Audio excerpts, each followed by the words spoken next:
We all get to the point when we feel that things are just too much to handle. Whatever the situation is that is giving you trouble, it could be something at home, it could be something at work, it could be a relationship, or it could be just a personal problem that we have. Sometimes it's something inside of us, like the lack of confidence and the wrong self image. How do we handle that? How do we move on?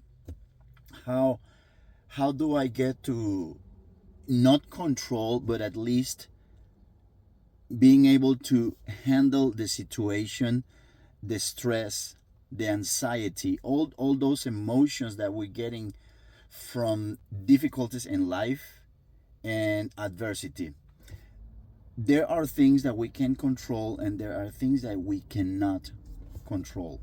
We're gonna have to learn to accept and say it is okay that I cannot really control the situation when it's an outside source talking.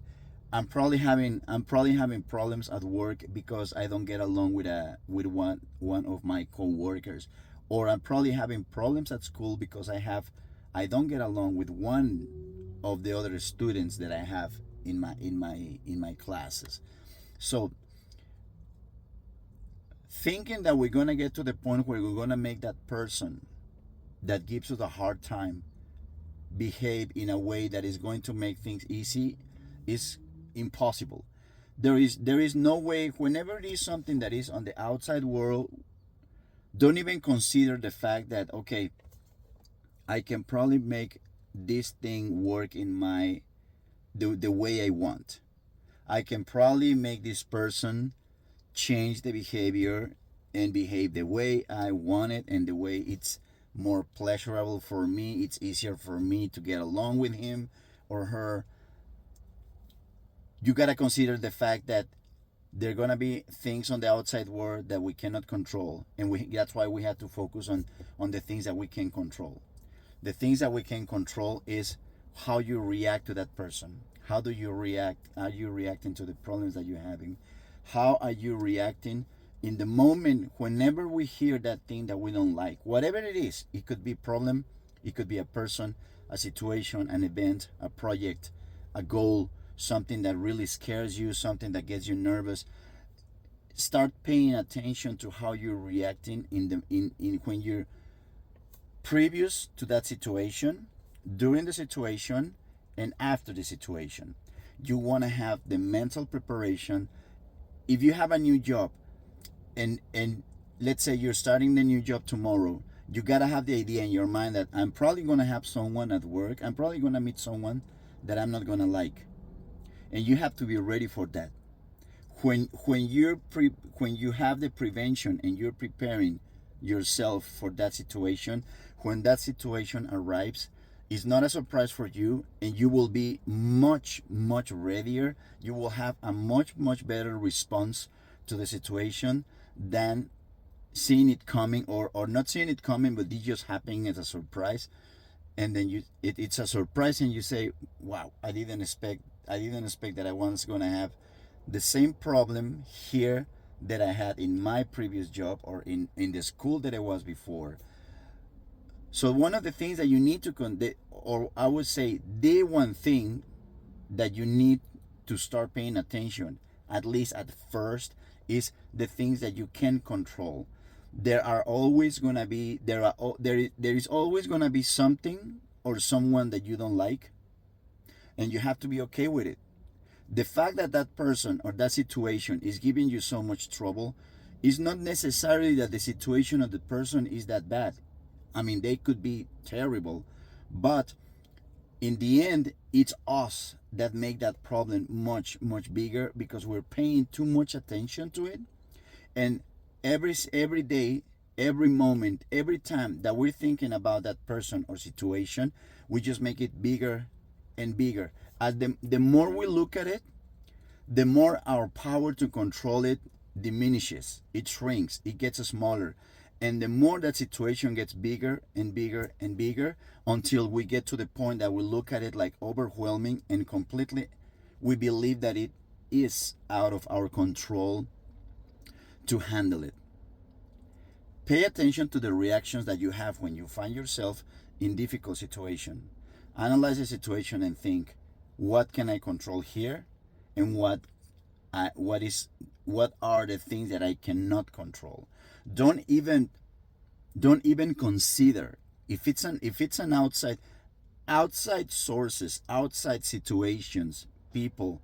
It could be co-workers, it could be students, it could be the project that you're having. Everything that is outside in the outside world, don't even consider how trying to find a way to control it, because you won't. Instead of that, look, these are the situations. This is what can happen with this person. This is what can happen with this project. Just put the different outcomes that could happen, and think of the way that you want to react in case that happens.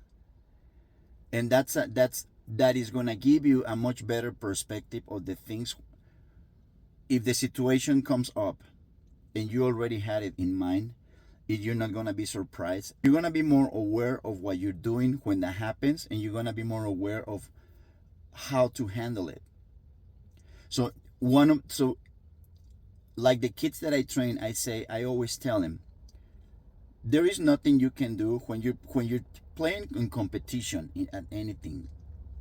Tennis, which is what I teach, you're playing the other kid, and the other kid, if the other kid's game is too good, you don't want to be focusing too much on his game, because you're already putting away the attention on how do I solve this, which is what you want to have in mind.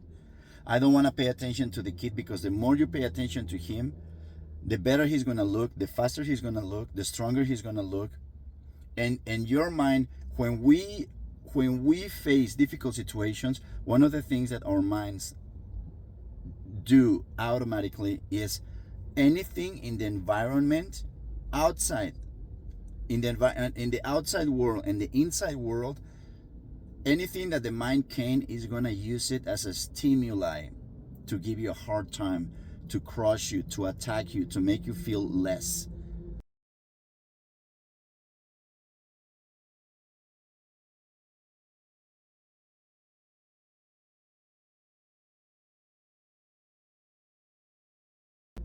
Anything, it can mess with your behavior. Yes, you're not good enough. How did you expect that you're gonna be able to handle the situation? Yeah, that person is it's too good. You're not as good as he is. Yeah, you're not as tall, you're not as fast, you're not as strong, you're not as smart. All that negative self-talk that we have is just the mind trying to protect us, because the mind doesn't want to fight it. The mind doesn't want to jump in the arena and say, hey, how do we solve this? The mind just wants to he just wants to step back and say, I want to be in a comfortable and safe situation. I don't want to have to put up with this kind of fight. So just quit and let's stay here. We're good. That's why we attack ourselves, and we have problems with the self-image and the confidence when problems arrive. And we have to learn, you have to be aware of that's going to happen, and you have to learn not to pay attention to it and try to focus more on how can I respond the proper way to the situation. And if you can prevent it, planning in advance, that's even better. I hope it helps, and I'll see you next time. Thank you.